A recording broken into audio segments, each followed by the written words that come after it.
Hi, it's Mike Waters here.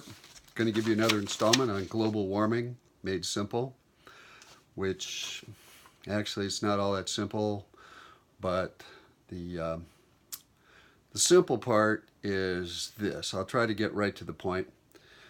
The globe has been warming up since the end of the last ice age. Okay, it's pretty simple. Early man probably did not have that much of an effect. Um, when the Ice Age was in its full glory. It was during the Pleistocene era, from ranging back from 2.6 million years ago to roughly about 12,000 years ago, when that roughly ended. Wouldn't surprise me if the entire globe at one time was covered in snow and ice. But at least two-thirds of the Earth was covered in snow and ice of about a mile deep. So that's kind of a lot, you know. It was pretty cold. The only thing that wouldn't have been covered would have been the equator, 20 degrees below, 20 degrees above the equator, the tropic zone, you know, leaving roughly 60% of the rest of the globe covered in mile deep ice and snow. So it's been melting since then. Okay. So that's great. You know, yes, I agree that since the Industrial Revolution, you know, humankind on top of the planet have been contributing to global warming. Um, I think we can do something about it. I don't know. I think there's a way to reverse the global warming, and I'll get to that at a later episode of Global Warming Made Simple. I'm going to try to keep this short, maybe 5 or 10 minutes. First, I want to give you a little bit of my background. I was a student at the University of Washington for 6 years. I got a degree in history. I have a minor in English. I got a teaching certificate. I taught school with the Seattle School District for a while. I retired from that and I worked for the city of Seattle for a long time. Okay, so that said, all right, I like history.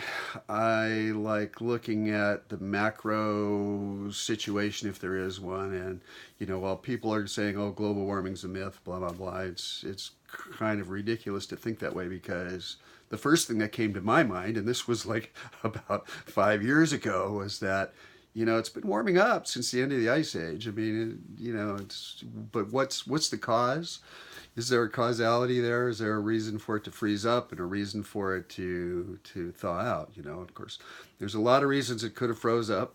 I mean, you know, natural disasters. We could have gotten hit by an asteroid. The planet could have gotten hit by an asteroid, throw dust and smoke into the air that lasted 200 or 300 years, choking out the sunlight and the heat, making everything freeze over.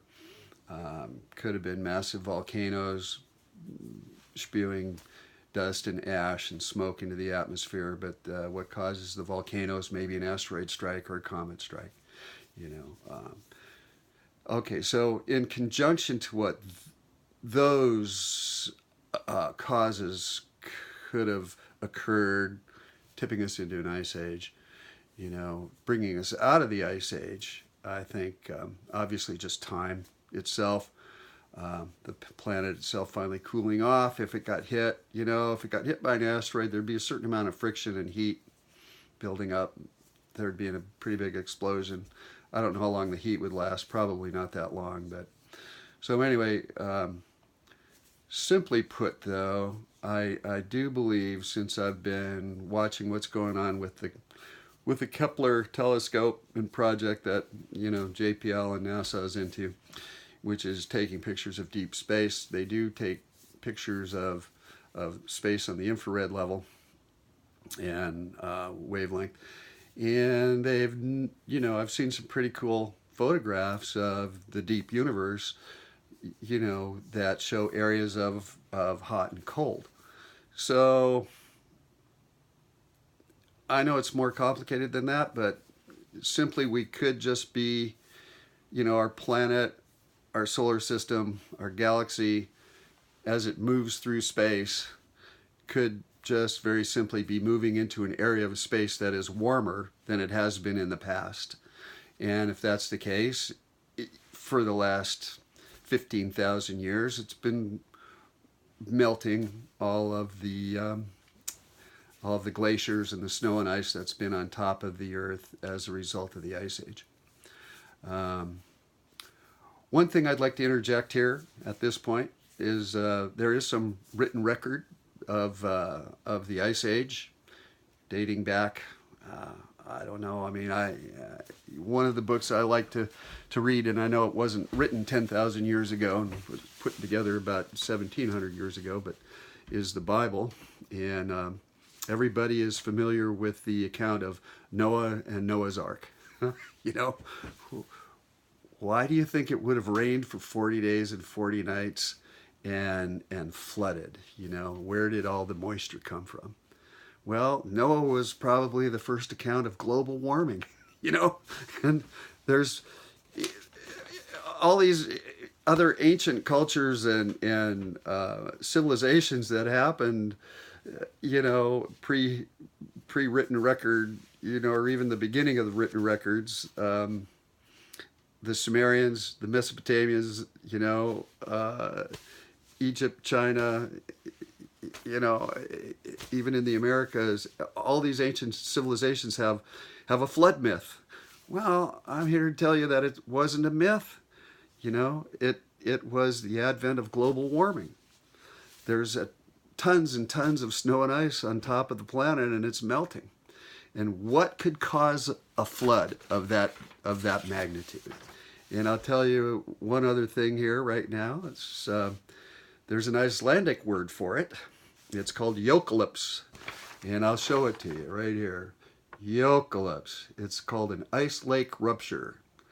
Okay, so what happens with glaciers, and especially if they're immense, on top of the glaciers, eventually somewhere there's created a lake where the water, obviously the snow and ice is melted, and there's these huge lakes. And when they breach, when the lake finally gets to the point where the snow and ice is soft enough, whether it leaks down below near the surface of the planet or it's up on top of the glacier, you know, these huge lakes are going to send floodwaters cascading everywhere. And that is the origin of the flood myths for all the early civilizations, because they were simply going through global warming, and the ice and snow is melting, and they have these huge lakes called eucalypts, or at least the rupture of the lakes is called eucalypts, and that's creating all kinds of havoc. So that's not a myth. That's evidence of global warming. That's proof that these flood myths were no longer myths, but they're actually things that happened in reality. They didn't copy each other. It wasn't one culture had to have it and the other culture didn't, so they copied their written records down and stuff. That's nonsense. This really happened, and that's part of global warming. So that said, I'm going to go now. I have some further evidence of global warming. I've got some further comments that I'd like to make. I have some actual solutions to the possible solutions that could reverse the effect of global warming. I mean, our ice caps are 10% of what on the North Pole and the South Pole compared to 60%, you know, 15,000 years ago. So it's not just man that's creating the problems. Man is here to create the solution. Let's try to focus on a solution instead of a problem. Maybe we'll be able to survive. Maybe all these current atmospheric storms that we're having that are being created because of the temperature differential from the last couple of 10 or 15 years, you know, maybe we can reduce the amount of hurricanes and tornadoes and you know, forest fires and drought. You know, a lot of these things can be lessened in effect, if not controlled to a certain extent, and we can all make the earth a better place to live. Until next time, Spike Waters saying goodbye.